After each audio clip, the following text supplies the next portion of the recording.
आरोपीला शिक्षा चिमुकलीला न्याय चिमुकलीला न्याय आरोपीला शिक्षा कोणते गुन्हे मागे घ्या कोणते गुन्हे मागे घ्या कोणते गुन्हे मागे घ्या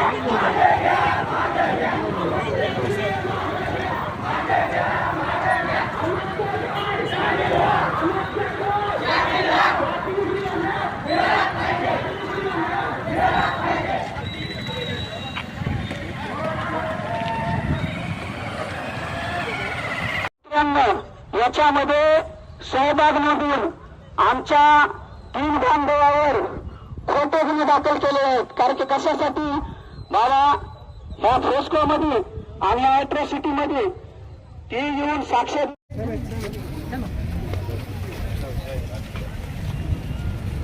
याच्यामध्ये जे काही मराठा समाजाचा जे काही आरोपी आहे त्याला अटक करावं म्हणून पहिले यांची मागणी होती आणि पोलिसांनी त्यांना अटक केलेली आहे. त्याच्यावर कारवाई झालेली आहे.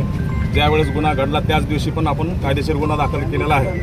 त्याच्यानंतर आरोपी अटक झालेली कायदेशीर कारवाई झाल्याच्या नंतर त्याला मारहाण झालेली होती म्हणून त्यांनी तक्रार दिलेली आहे. त्यावर गुन्हा दाखल झालेले म्हणून आपल्या थोडा भावना आमच्यापर्यंत तुमच्या पोहोचलेल्या आहे. जे काही आहे ते सत्य आणि कायदेशीर कारवाई केली जाईल एवढं तुम्हाला आश्वासन देतो. आणि तुमच्या जे काही निवेदन दिलं ते आम्ही घेतलेलं आहे. यापुढं तुम्ही जे काय आहे ते शांततेच्या मार्गाने आता परत घरी जावं. ठीक आहे. धन्यवाद.